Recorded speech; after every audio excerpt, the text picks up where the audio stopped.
When Jimmy, Satch, and I were 9 years old, two 6th grade boys walked into the school bathroom and turned off the lights.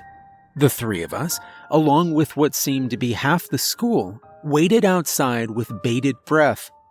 In a strange way, I think everyone wanted it to go wrong. See, these two youngsters were taking part in a game, which to this day astounds me with its stupidity. They were to stand in darkness before a mirror. They would repeat an incantation 3 times. Then, if all went as desired, a malevolent being from the unseen world would come through the mirror. I'm not sure what the plan was supposed to be at that point. Of course, the game never actually works. I've since learned that it goes by many names: Bloody Mary, the Candyman, but in our school, it was known as Skeleton Jack. Legend had it that over 300 years ago, a pirate named Jack washed up on the shores of our Massachusetts port town. After Jack committed some unspeakable crime or another, the townspeople sentenced him to death by skinning. They flayed him alive in the square one day, and God, how he screamed. He screamed even after all his skin was gone. The townspeople weren't sure what to do. After all, nobody had survived an entire flaying before. So, they started cutting away his muscle, his fat, his cartilage, his tendons, his guts, everything but his bones. And when they were down to the bare skeleton, Jack was still screaming. The mob was so unnerved that Jack was eventually able to escape, fleeing into the 100-acre forest at the outskirts of our town. It's said that if you're alone in the woods at night and you listen very carefully, you can still hear him screaming in agony and prowling for revenge. It's not a very believable story, to say the least. Our town never skinned people alive, for one thing, and if they had, nobody could possibly scream with their throat ripped out, but for a grade schooler, it had the desired effect. That's why a deafening hush fell over the crowd outside when those two boys began their seance in the bathroom. Jack, Jack, Skeleton Jack, Jack, Jack, Skeleton Jack, Jack, Jack, Skeleton Jack. Then, nothing but silence. A wave of relief seemed to wash over the crowd of students waiting outside. We'd all resigned ourselves to disappointment when all of a sudden, the most frightful scream I've ever heard reverberated throughout the halls. It was coming from inside the bathroom. Things had gone wrong after all. The crowd dissolved into pandemonium. The screams from the bathroom got louder, more intense, more agonized. People suddenly wanted to get as far away as possible. Like I said, I'm not sure anyone knew what the plan was supposed to be in the event of this game's success. But we were all in too deep now. Skeleton Jack would burst through that door at any second, teeth bared in a bony snarl, and ready to separate every last one of us from our precious skin. There are some moments in life that you just never forget. I've never forgotten the sound my first car made, the crunch when it slammed against a highway wall at 50 miles an hour. I've never forgotten the look on my wife's face when she got the news that her mother had died. And until the day that I die myself, I'll remember those two boys tripping over each other in their scramble out of the bathroom, clothes torn and flesh covered in deep, bleeding gashes. Like Jack, they were still screaming. "Let's go, you jack-offs!" Satch and I stumbled through the thick brush, struggling to keep up. Jimmy was faster than us. In fact, he would become a very good distance runner someday, and he was growing impatient. We were at least half a mile away from the frontier road, which was where our town ended. The last person we'd seen was old Buck Billings, who threw us a friendly wave from his porch as we walked. That had been about 30 minutes prior. By this point, grass and bushes to our waists surrounded us, lots of them prickly. Poor Satch decided to wear shorts on this adventure, and I could see a couple drops of blood already trickling down his leg. Another 100 yards in front of us was our destination for the day, the forest. I pressed forward, breaking even with Satch. "Come on," I muttered to him. "Sooner we get there, sooner we can go back." "This is bullshit, man," Satch replied, breathing heavily. "We've been walking for 2 hours straight." It was true. None of us would be old enough to drive for another 7 years, so we'd had to walk the whole way. We practically staggered into Jimmy, who was waiting for us at the edge of the forest. "God, you guys are slow," he said gleefully. Jimmy was a nice guy, but he couldn't stand being second best at anything. You could tell him it only took you 15 minutes to finish your homework, and Jimmy would do his homework again, just so he could say he did it faster. Satch, on the other hand, was a slow kid. Truth be told, I probably could have kept up with Jimmy, but I was better friends with Satch, and I didn't want to make him feel bad. His dad was an absolutely hulking guy who nearly became a pro baseball player, and he wanted his boy, named after the great Satchel Paige, to follow in his footsteps. But Satch had asthma, and he was about as athletic as a dirt clod, and as I watched him take a pull from his inhaler, I couldn't help but feel sorry for him. The kid would always feel like a disappointment to his old man. The three of us stood on the edge of the forest, the cusp of legend. This was the last place where the bones of Jack the Pirate were ever seen. "Man, this is it," Jimmy said, hands on his hips and surveying the imposing woods before him. "He's in there. Skeleton Jack." "Nah, he ain't," Satch said, gasping for breath. How would he even move without any muscles?" "Get bent, man," Jimmy said, with a dismissive wave of his hand. "I want to see it for myself." And with that, Jimmy took his first step forward into the shadows. I looked at Satch reluctantly, and he looked at me the same. And neither of us wanted to follow Jimmy, but we followed him anyway. Of course, none of us were really expecting to find Skeleton Jack. The day after the bathroom incident at school, the principal went around to all the classrooms and explained the blood those boys were covered in when they ran from the bathroom really wasn't blood at all. It had been an elaborate prank, and neither of the boys would be returning to school for the rest of the week, or the week after. Myself, I thought the prank was brilliantly effective. So did Satch. But when the principal visited our classroom, Jimmy just looked put out. The rest of us had merely been thrilled by the prank. Jimmy had actually been excited. I suppose it was at least a little exciting to be part of something like that. And I suppose that's what got me and Satch out in the woods that day. 2 months later, struggling to keep up with Jimmy on his undying quest to scare the shit out of himself. The kid was an adrenaline junkie, and it was the beginning of summer. He needed an adventure, so it fell on us, his 2 best friends in the world, to help him find one. This was all for fun. None of us actually believed in Skeleton Jack. But the moment I stepped into that forest, the moment I began to feel the dank and suffocating air within, I believed a little bit more.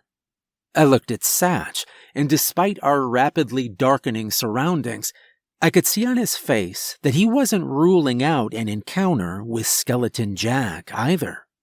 Jimmy was only 50 feet in front of us, but we could barely see him.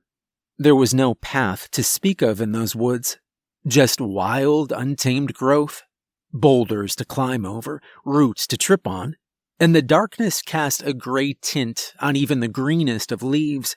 It was little wonder that everyone in town seemed to avoid this place. I gazed nervously upward at the thick ceiling of foliage through which the sun was just barely visible. "How are we going to find our way back?"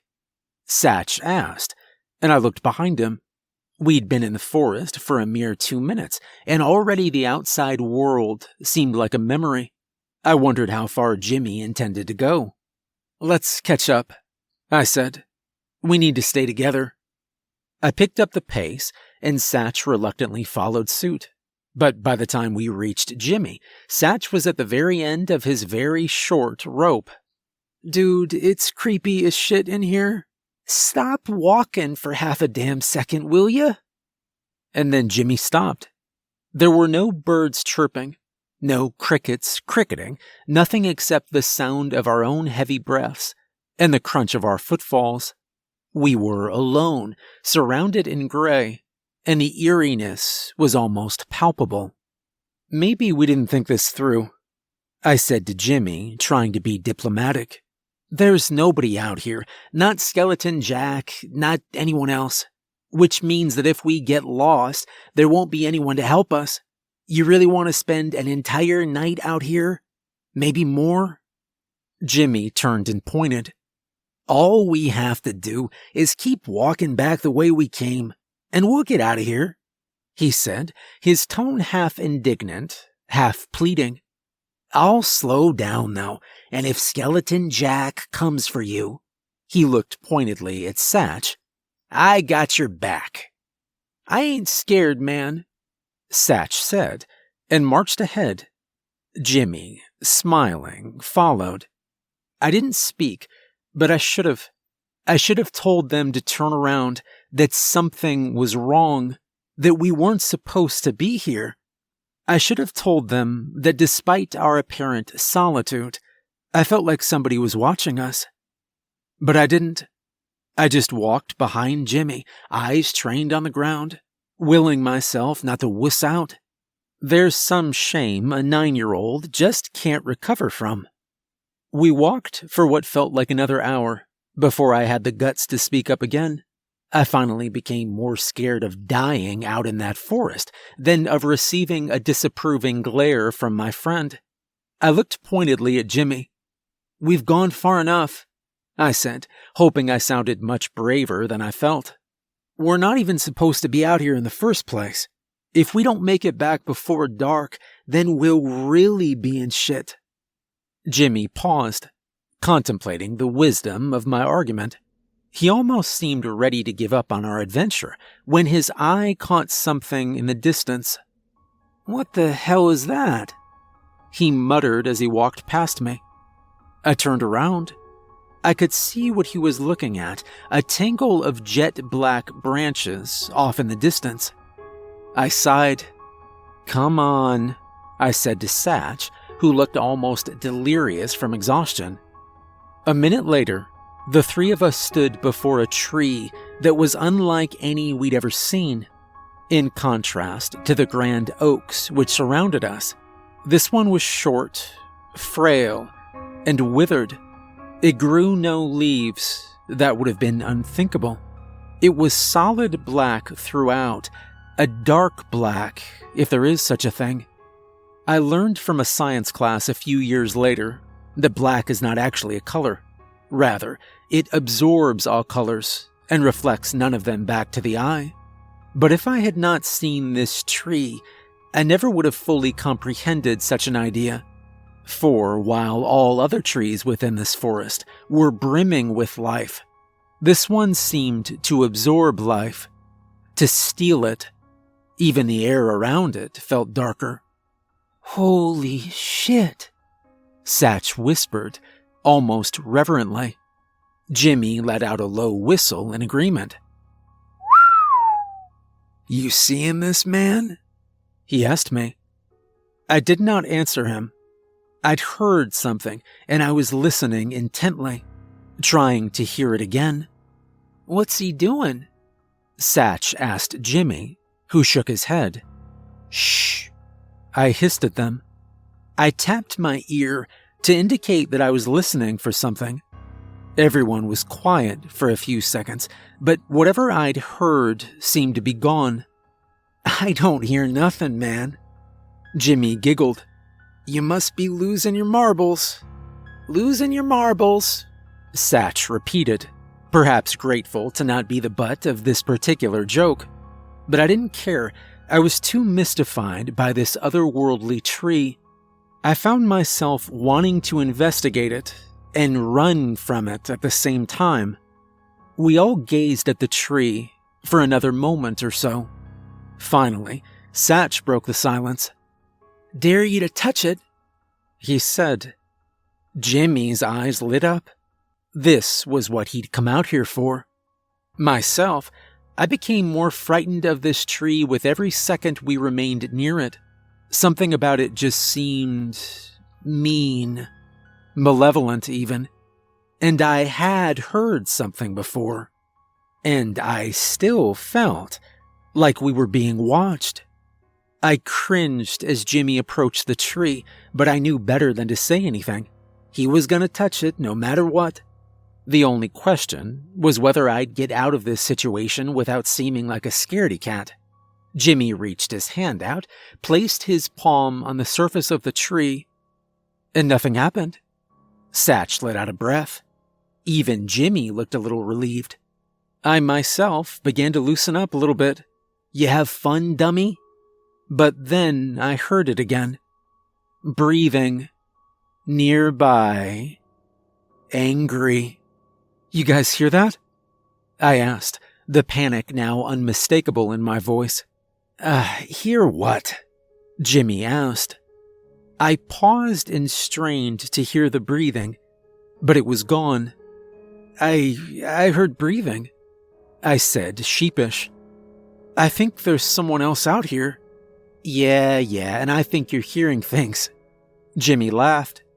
He pulled out a small pocket knife and handed it to me. "Carve your name in the tree," he said. "I dare ya." Shit, I'd been dared. He might as well have held a gun to my head. The social pressure of dares among 9-year-olds is nothing short of enormous. I gritted my teeth, took a deep breath, and walked toward the tree. It looked even stranger up close. Its edges seemed not quite solid, almost fuzzy, like a picture taken by someone who wasn't holding still enough. I could only form one thought. I shouldn't be here. I threw a pleading glance towards Satch. He tried to help me out.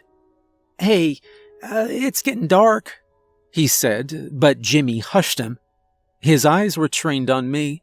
He came out here for an adventure, and damn it, he wasn't going to leave without one. Reluctantly, I raised my arm to the tree, remembering what I'd told Satch earlier. The sooner I did this, the sooner I could leave. But as I pressed the blade against the almost ceramic surface of the tree, I heard it again. Breathing. Right in my ear. I whirled around and I ran from the tree at a full sprint. I blew past Jimmy and Satch, and I ran for my life, and I barely even heard them chasing after me, calling my name.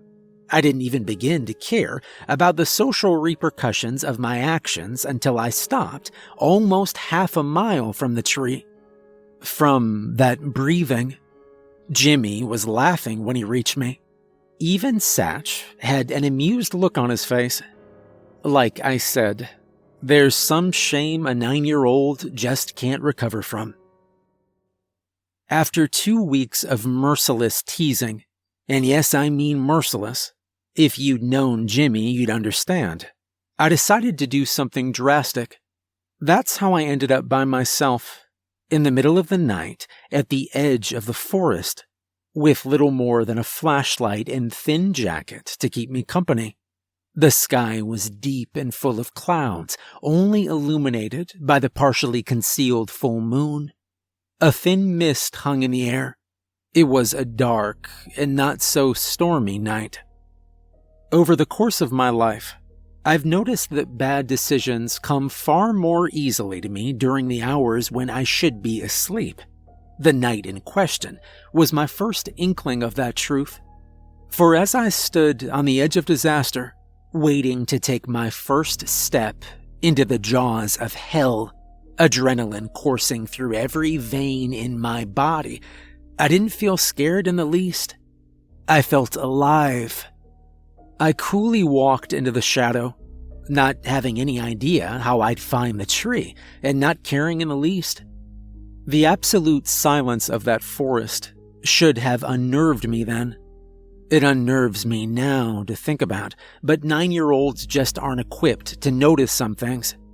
No, I walked through obliviously through those woods, leaves crunching and twigs snapping beneath my feet, and not one cricket sang to me. Not one owl hooted. That should have been enough to get me to turn around. But, of course, I didn't. I didn't want to be known as a coward. So I pressed on, and even with my adrenaline high and my inhibitions low, I began to realize something. I was being led. Led by what? I didn't know. But as I stopped to gather my bearings, I looked around at my surroundings. I had not the faintest of ideas where I was, yet remained perfectly sure I should head in a southwesternly direction. I felt as though I was being guided by some unseen force. That feeling gave me pause. I could turn back, yes, and nobody would know I'd chickened out yet again. But I would know. Even worse, my friends would never hear of the courage it took me to get to this point. This would have all been for nothing. I kept the taunting faces of Jimmy and Satch in my mind as I marched onward, doing my best to ignore the growing suspicion that something wanted me there.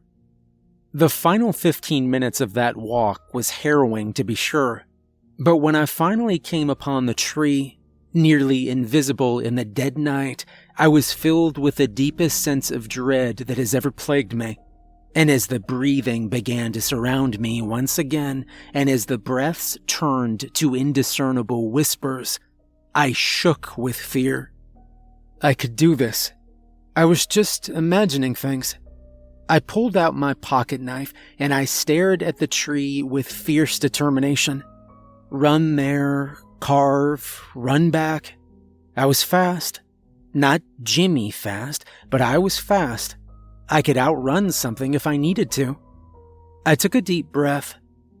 It's now or never, baby. Before I even knew I was going to, I began a mad dash towards the tree. Just before I reached it, my ankles caught on something, and I hit the ground hard, putting my hands in front of myself to brace my fall.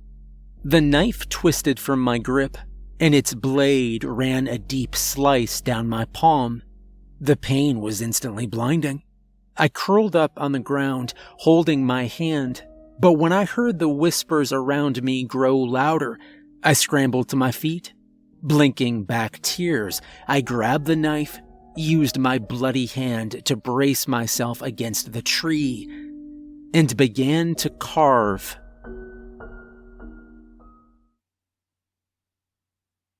The wood gave easily, as though I were slicing into a piece of fruit. I was done in seconds, and I had no interest in admiring my handiwork. I turned to run, but I couldn't. My bleeding hand was suctioned to the tree, and I felt the blood pulsing from it at an alarming rate, as though it were being sucked from me. I tried to pull my hand away gently, but the pain was too great. The whispers around me turned to laughter. Quiet at first, but the longer I was stuck to the tree, the louder it became. A woman. Hysterical. Eventually, I felt as though she were cackling right in my ear. In exquisite panic, pain be damned, I yanked my hand away from the tree, freeing myself and tearing off a huge chunk of my palm in the process. I howled in agony and turned to run. I fully expected something to stop me. What? I'm not sure. I didn't care then, and to be honest, I'm not sure I care now. All I cared about in that moment was getting as far from that tree and that forest as possible. And luckily, whatever else was in there with me allowed it. Blood dripped from my palm as I fled through the woods. I only stopped running once to pull my shirt off and wrap it tightly around my hand. Nobody had taught me to do that. It was purely instinctual, a biological yearning to keep my blood inside me. I wept without knowing it until I reached the edge of the forest. It was only when I finally came to the vast open field at the outskirts of town that I relaxed enough to turn back towards the woods which had held me hostage, smile, and raise the middle finger of my not bleeding hand. Despite my best attempts to stay quiet when I got home that night, my father heard me fumbling around and came downstairs. He was, of course, concerned about my mangled hand and promptly disinfected and bandaged it. Then, when I was no longer in immediate danger, he demanded to know what the hell had happened. I hadn't had enough time to think of an excuse, so I told him the truth. The whole truth, from Skeleton Jack onward. His face, angry when it started, looked nothing short of terrified by the conclusion of my tale. I'd fully expected to be grounded, or even have my ass whooped for lying. But my old man hung on every word I said. He didn't even interrupt me, although he let out a despairing groan when I mentioned the black tree. He was silent for a long time, even after I'd finished. He seemed to be gathering his thoughts. Finally, he spoke in a quiet, measured tone. "Son, you didn't know. You couldn't have." Not what I was expecting. "Didn't know what?" I asked. "That tree." His voice trailed off. "My father lived in this town his whole life, and his father before him. When I was very little, maybe even your age, my grandfather told me a story." "Was the tree in it?" I asked, suddenly fascinated. He nodded. "Your Skeleton Jack story is nonsense, as you know, but it's loosely based on something that actually happened. Have you ever heard of the witch trials?" I shook my head. "Many, many years ago, before America was even a country, most people around here weren't as reasonable as they are now," he explained slowly. "They were superstitious, scared of a lot of silly things. One of the things they were most scared of was witchcraft. It's very sad to us now, but in those days, many women in this part of the world were killed because they were accused of being witches." "But witches aren't even real," I interrupted. "I think, for the most part, you're right," he said. "People usually accused a woman of witchcraft when they didn't like her. Most of the girls who were killed didn't have a drop of actual magic in their blood." "But you think some of them did?" I asked. "Yes," he replied. "One of the women killed in this town was named Jacqueline Strong. I've read the journal entries about her myself. You can too at the library. Folks said she was the most beautiful girl they'd ever laid eyes on, but even the most rational thinkers in the town believed her to be evil." "Why?" "Because she was. She came from out of town, just showed up one day, and once she did, strange things started to happen. People got sick, people she didn't like. The crops of a man who'd made a pass at her withered overnight. Snakes began to appear everywhere in town, even poisonous snakes that don't usually live here." "So they killed her?" "They killed a lot of other women for a lot less, especially over in Salem. There wasn't much of a justice system in those days. Folks didn't hire lawyers and go to court and have a judge tell them if they were guilty or not. It was all decided by the people. Eventually, enough of the town became frightened of Jacqueline that they marched her out into those woods and strung a noose up in a tree." I gasped. I knew exactly what tree Jacqueline Strong had been hung in. "Before they dropped her, She looked her executioner in the eye. He later wrote in his journal that she was so beautiful, he could hardly bear to carry out his task, and that he wished he could follow her into hell. He ended up taking his own life at that very tree a week later.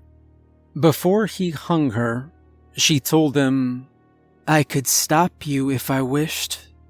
The executioner asked her why she didn't. She just smiled at him and said, "I have a better idea." He dropped her, but she didn't die. Her neck was broken, but she just hung there, eyes open, blinking at the townspeople, a smirk on her face. They picked her up and dropped her again.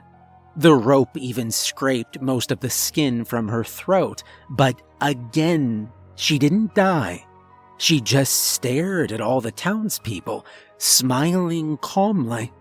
This scared them all so much that they eventually just walked back to town, leaving her to hang overnight. But when they went back in the morning, she wasn't there. Neither was her rope.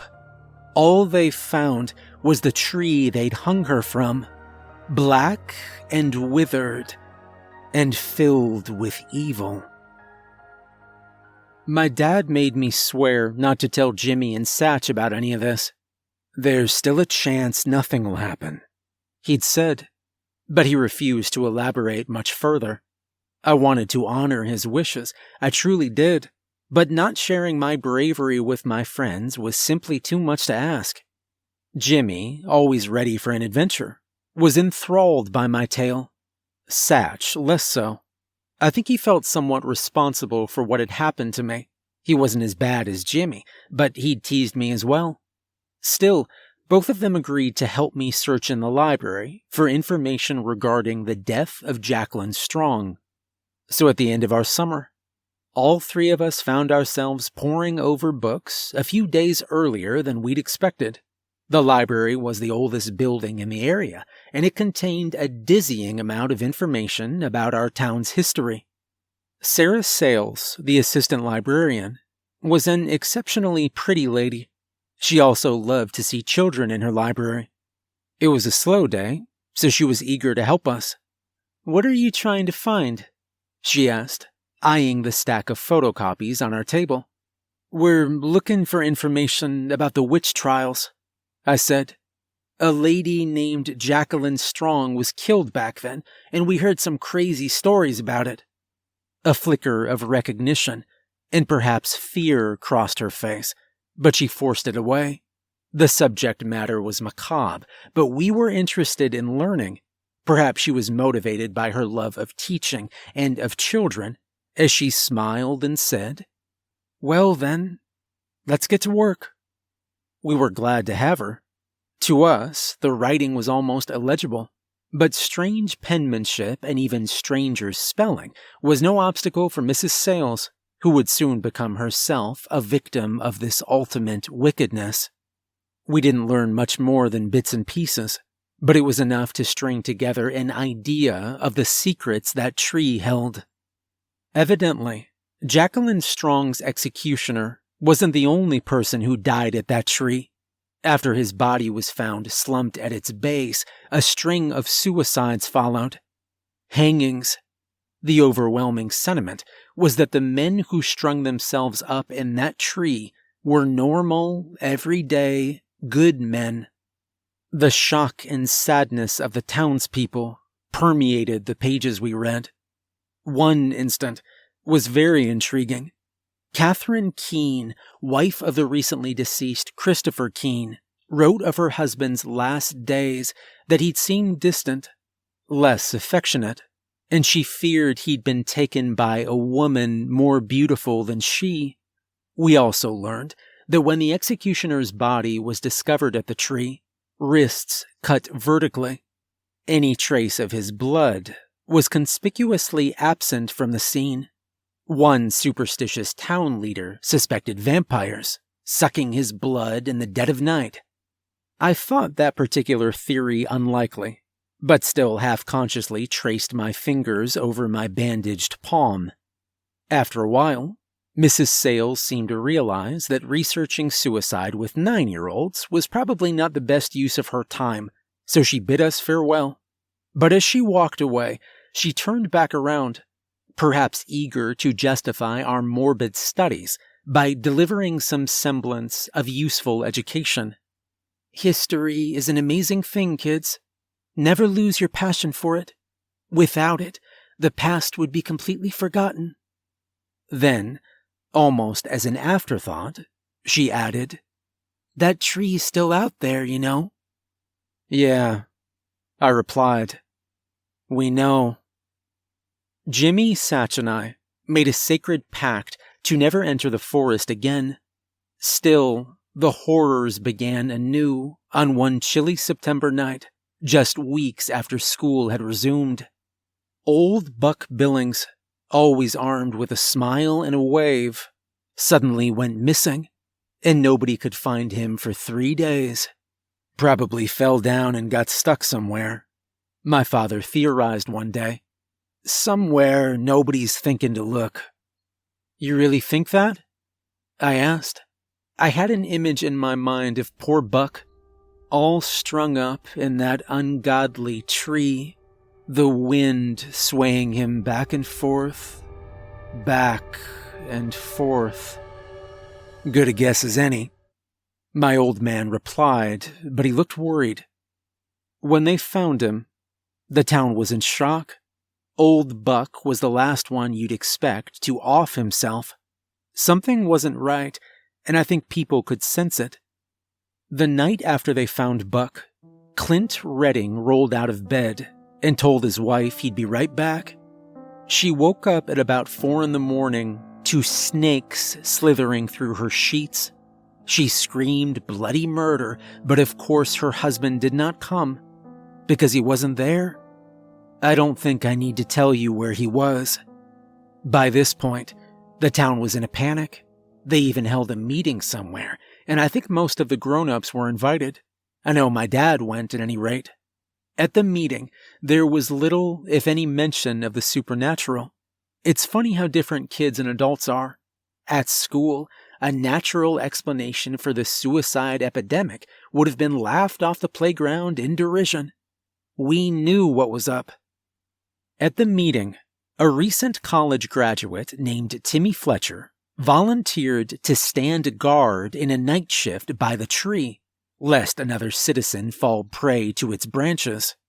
Apparently this seemed like a good idea to everyone involved. But the next morning, I'll be damned if John Roberts and Vern Sayles weren't strung up in that tree. From the very same limb, along with Timmy Fletcher, of course. The next night, there was a knock on our door. My father answered it, then called for me. The expression on his face was grave. It was Sarah Sayles, the beautiful librarian, recently widowed. If any woman in town could have seduced her husband away from Jacqueline Strong, it would be her. No question about that. Tears soaked her face, and she spoke to me in desperation when I appeared in the doorway. "You knew," she said through sobs. "You knew this was going to happen again. How did you know?" My father gently nudged her aside. "Come in, Sarah," he said. "I'll explain everything." He motioned for me to go.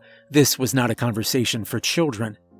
Or perhaps, both of them being recent widows, he hoped they would find comfort in each other. I hoped that too a little bit, but it was not to be. For one blessed week, the suicides stopped. People started to breathe a little easier around town. Things started to get back to normal, if there is such a thing. Despite what was quickly becoming an overwhelming guilt, I even remember feeling a little normal myself. But as I slept one night, near the close of my fall break, a sound awoke me. My father was out of bed, stumbling around in the dark. He'd knocked something over. I'm not sure what, but it must have been rounded, because I heard it rolling around on the floor. Whatever it was, he didn't pick it up. I rubbed my eyes, wondering what he was doing. I squinted at the door of my bedroom, which was open just a few inches, so that I could see into the dark hallway outside. The moonlight pouring in through my window gave only the slightest illumination to the shadows. I heard whispers, indistinct. I tried to sit up, but I couldn't. I felt as though I were tied to my bed. I sat there, paralyzed, as the whispers grew louder. "Come with me." Footsteps. Only one pair. My father's boots, I could tell. So who was he talking to? Who was whispering? I need not wonder long, for at that moment a shadow appeared on the floor in the hallway. I could do nothing but watch in horror as the silhouette of a woman stepped in front of my doorway, looking directly at me, only lit by the feeble moon from my window. She was overwhelmingly beautiful. That was true. But she radiated such evil as to be completely unattractive. Her head perched atop her neck at the most unnatural of angles. I tried to scream, but could make no sound. She smiled cruelly, raised her fingers to her lips, and walked silently down the hallway. Footsteps followed her. My father walked down the hall, passing my door without even glancing inside. He was holding a length of rope. Silent tears streamed down my face. I was powerless to do anything except watch as my father followed Jacqueline Strong into the forest. My father was the last one. When he was discovered, I told the authorities everything. They, of course, were skeptical, or they at least acted like they were. But it felt better to be safe than sorry. They asked me if I wanted to watch. I told them I did not. Later that day, 6 men, very brave men I thought, rode out to the edge of the forest with axes and picks and shovels. They walked to the black tree and chopped it limb from limb. They dug out the roots and carried the entire wretched thing away. That night, they burned every last piece of it in an old industrial furnace. And thus ended the terror Jacqueline Strong wrought on our small port town. Or so I thought. You see, I'm a grown man now, with a wife and children of my own. And after many years of avoiding this place, I took them all on a vacation to see the town where their father grew up. I showed them the baseball field I played on, the school I went to, and even the edge of the forest where Jimmy, Satch, and I hunted for a silly myth rooted in a terrible reality. I never told them the real story of how my old man died, and I never intend to. But as I say, there's some shame that no 9-year-old can recover from. 6 men died years ago in this town, and if you had to pinpoint a responsible party, well, it would probably be me. That's why I walked out into the woods last night. I wanted to see the place where the tree used to be. I wanted to know it wasn't there. I needed that closure. It was like riding a bike for the first time in a long time. I knew the way. I felt the way.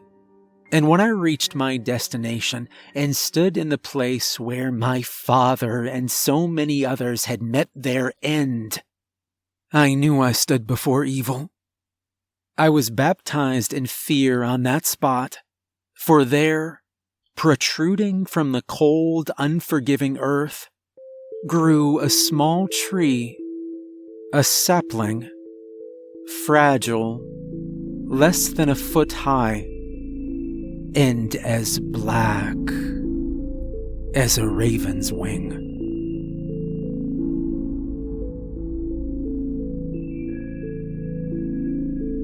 Hey everyone, remember to like and subscribe if you enjoyed the video, and a special thank you to the author Sergeant Darwin for letting me narrate such a great story. Make sure to check out the author's YouTube channel, Sergeant Darwin. If you'd like to support me further, there's a link to my Patreon in the description. And remember, if you come across a black tree in the forest, don't touch it.